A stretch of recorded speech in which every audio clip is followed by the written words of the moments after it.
Bitter men, bitter men. Bitter men, get 'em in.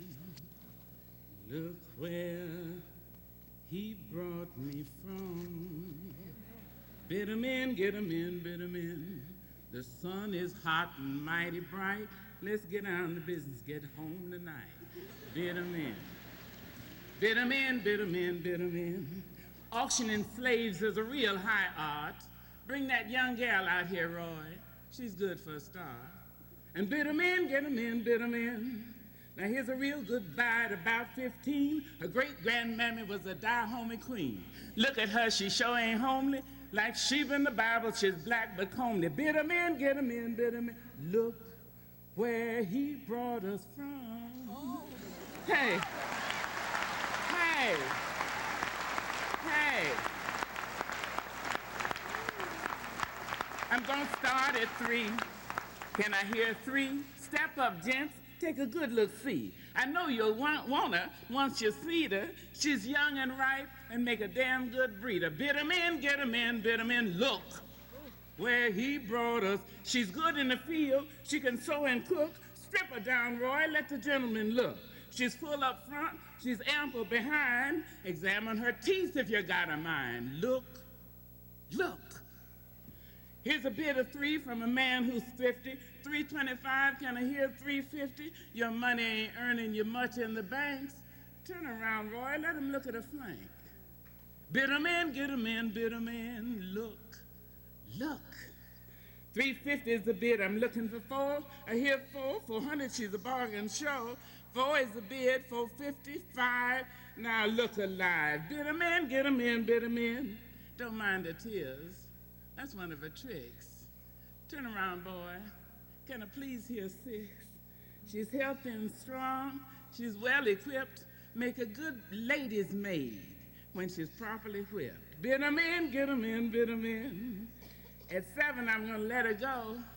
7, 7, 7. She's gone. Strip her down, Roy, and bring the next one on. Bid 'em in, get 'em in. Look where he brought us from. Hey, hey. Oh.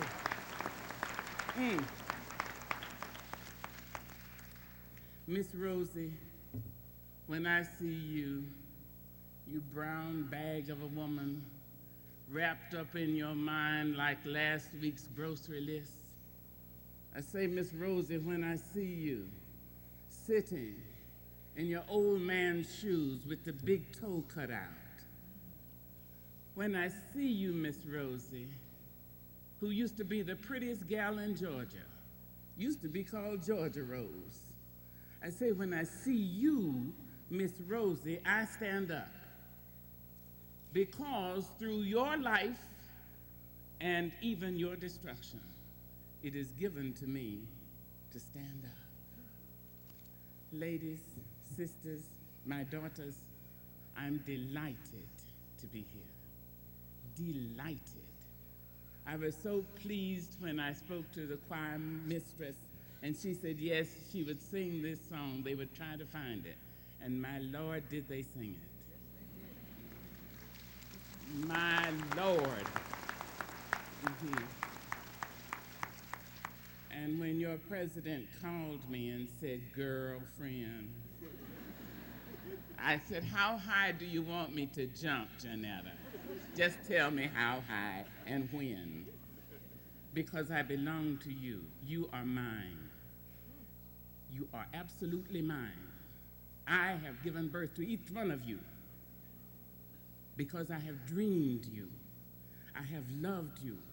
As your parents and your aunts and your uncles and your fathers and all your teachers have loved you, you are created. We have invented you because we have stayed alive somehow, miraculously. People live in direct relation to the heroes and sheroes they have, always and in all ways. And it is imperative that you see yourselves as having been loved and are loved now. It is imperative that you do so. You are cared for. You know that the first Africans were brought to this country in 1619. I don't mean to cast aspersions on my white brothers and sisters who may or may not be in the audience, but that was, I'm not signifying either, that was 1 year before the Mayflower docked. Hello? Hello?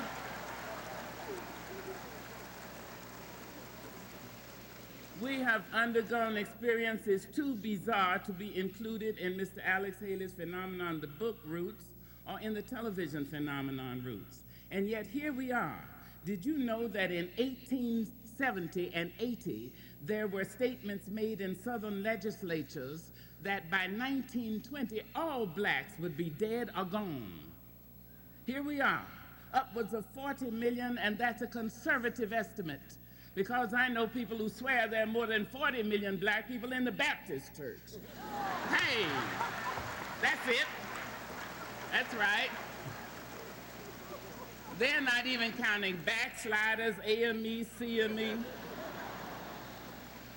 and the 3 black atheists in the world. Here we are, and you are born right out of their heads, right out of their hearts. They have loved you. You see, you have already been paid for. Isn't that amazing? Already. You do not have to pay for yourselves. We have paid for you. All those men and women who went before you have paid for you already. And young men and women, young women who are just starting into Spelman, you have been paid for. The reason you study, the reason you do the best you can, the reason you stand always as black queens with something of the, as Gwendolyn Bennett says, something of your queenly nature in your walk, remembering something of the sweet poignancy of your slave history in your voice. That is your history too. The reason you do so is so that you can prepare yourself, as Dr. Brown said, to pay for someone who is yet to come. That is the only, you have already been paid for because you have been loved. Now, I'm sorry to say, when a number of non-black people write about black people and romantic love, because they are so erroneously informed, they would have us believe that white people make love and black people just have sex. However, look at the love in the literature, in the lore. This is a shred from a 19th century folk song in which a black man spoke of the woman he loved. He said, "The woman I love is fat and chocolate to the bone. And every time she shakes, some skinny woman loses her home." Hey, that's it. That's it. Hello. Yes, yes. And a shred, again, 19th century folk song in which a black woman spoke of the man she loved. This shred found its way into Mr. W.C. Handy's 20th century blues. The black woman sang, "He's blacker than midnight, teeth like flags of truce. He's the finest thing in the whole St. Louis. They say the blacker the berry."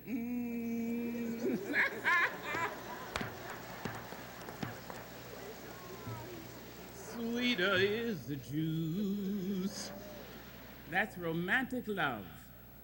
But just a couple of romantic love poetry before I get to the self-love, which I really want you to realize, to have with you before, as you take this, your diploma and your hugs and kisses from your beloveds.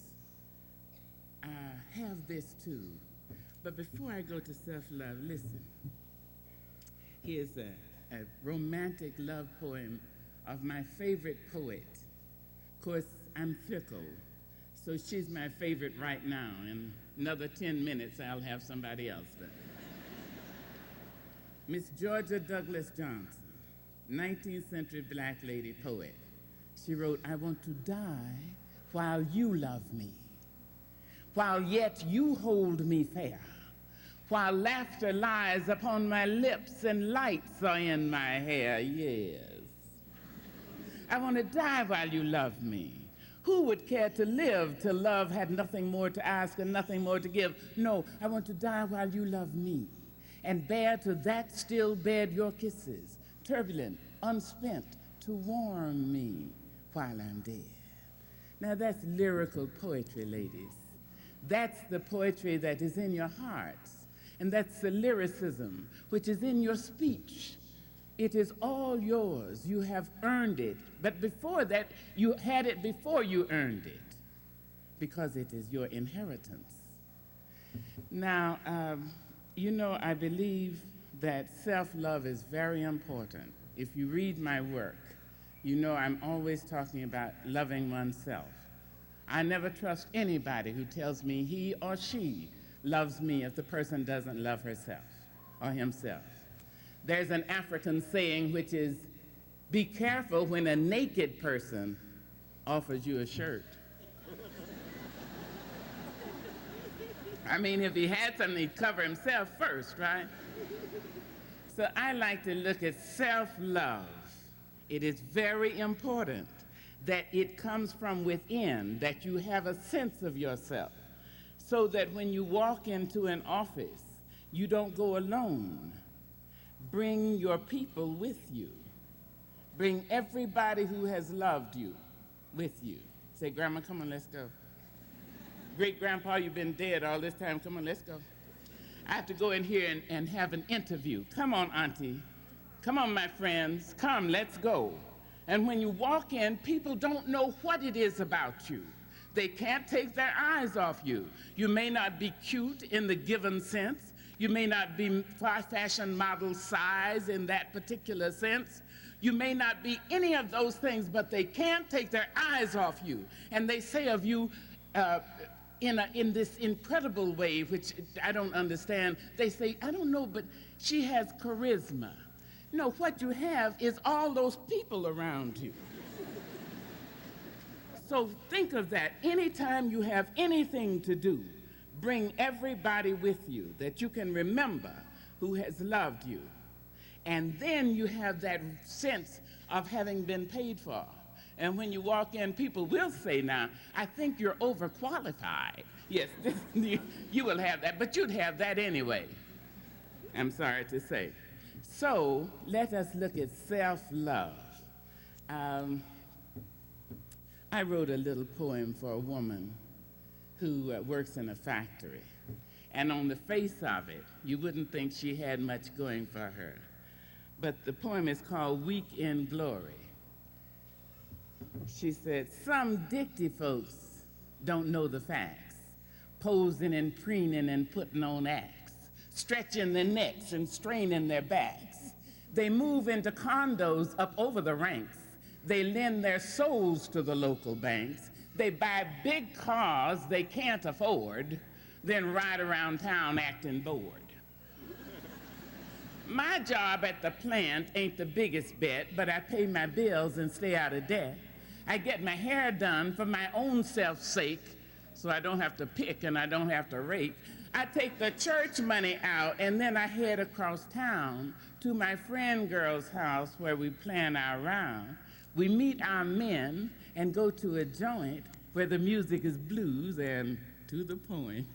Folks talk about me, they just can't see how I work all week at the factory, then get spruced up and laugh and dance and turn away from worry with a sassy glance. They accuse me of living from day to day. Who are they kidding? So are they. My life ain't heaven, but it sure ain't hell. I'm not on top, but I call it swell if I'm able to work and get paid right and have the luck to be black on a Saturday night.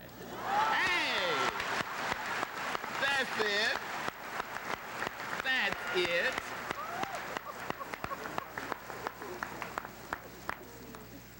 You know, I want to tell you something else about love. You know that black people historically, for centuries, have laughed when they weren't tickled and scratched when they didn't itch. And those gestures have come down to us as Uncle Tommy and Aunt Jemima-ing. Young women, I don't think we often enough stop to wonder how that black woman in the 19th century, how she felt. Every time she said, "No, ma'am, Miss Ann, you didn't slap me when you hurt me. I ain't tender-hearted." So she could make enough money so she could send somebody to Spelman.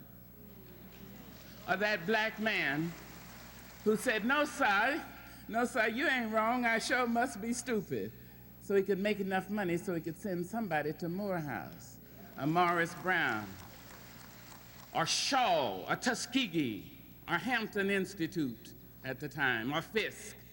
I don't think we often enough stop to wonder. I think they were successful in the employment of those humiliating employees, or you wouldn't be here for me to talk to, and I wouldn't be here to talk to you. So we have to look where he's brought us from. Look, there's a poem by Paul Laurence Dunbar called Masks.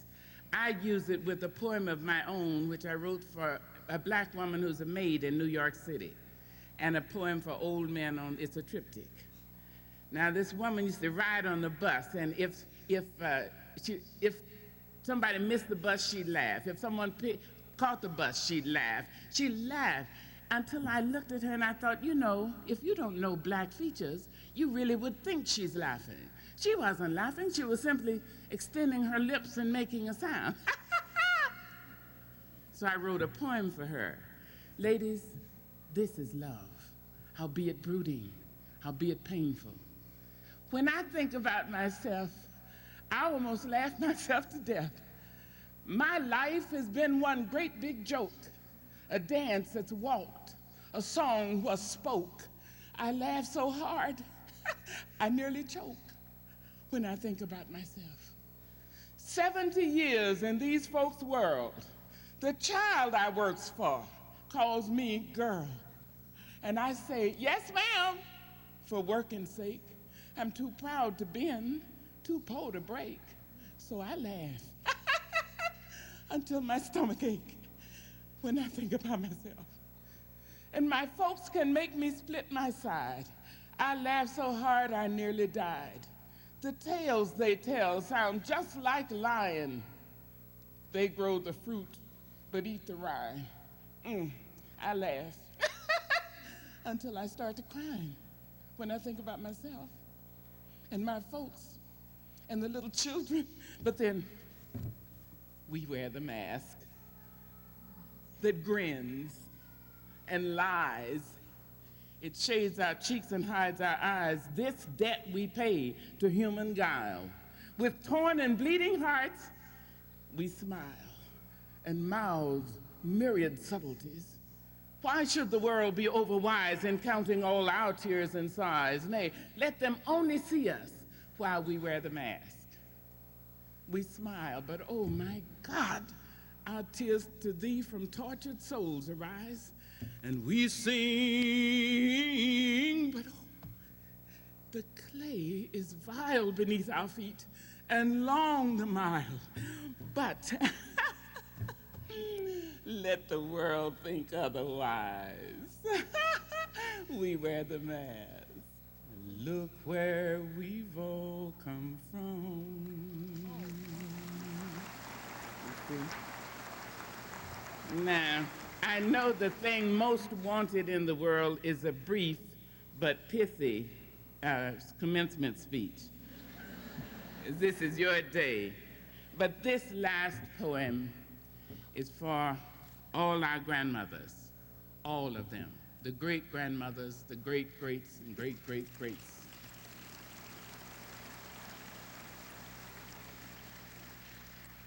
She lay skin down on the moist dirt. Now, my grandmother, I'm sorry to say, has been dead 30 years, and Mama could sing, but when you ask Mama to sing outside of the church, Mama would say, "Sister, go on, you know Mama can't sing." But when she sang in the church, women would wind up their purses and throw them at the preacher. But if you left her alone at home, she would sing, I shall not be removed. So I would write. I couldn't speak at the time. I would write, Mama, it is not removed. My grandmother would put on her glasses. She said, yes, Sister Mama, no. I shall not be removed. She lay skin down on the moist dirt, the canebrake rustling with the whispers of leaves and loud longing of hounds and the crackling of hunters in near branches. She muttered, lifting her head a nod toward freedom, and said, I shall not be removed. She gathered her babies, their tears slick as oil on black faces, their young eyes canvassing mornings of madness. Mama, is Master gonna sell you from us tomorrow? Yes. Unless you keep walking more and talking less. Yes. Unless the keeper of our lives releases me from all commandments. Yes. And your lives, never mine to live, will be executed on the killing floor of innocence. Unless you match my heart and words, say with me, I shall not be moved. In Virginia tobacco fields, in the red hills of Georgia, into the palms of her chained hands, she cried against calamity, saying, you have tried to destroy me, and although I perish daily, I shall not be moved. Her universe, summarized into one black body falling finally from the tree to her feet, made her cry each time in a new voice, all my past hastens to defeat. Strangers claim the glory of my love. Iniquity has bound me to his bed. Still, I shall not be moved. She heard the names, swirling ribbons in the winds of history. Nigger, bitch, heifer, mammy, property, creature, ape, baboon, hot tail, thing, it. She said, my description cannot fit your tongue, for I have a certain way of being in this world, and I shall not be moved. No angel stretched protecting wings above the heads of her children, fluttering and urging winds of reason into the confusion of their lives. They sprouted like young weeds. She could not shield their growth from the grinding blades of ignorance, nor shape them into symbolic topiaries. She sent them away, overground, underground, in coaches, barefoot. She said, when you learn, teach. When you get, give. As for me, I shall not be moved. She stood in mid-ocean, seeking dry land, searching God's face, assured she placed her fire of service on the altar, and although clothed in the finery of faith and Semite, when she appeared at the temple door, no sign welcomed black grandmothers into here.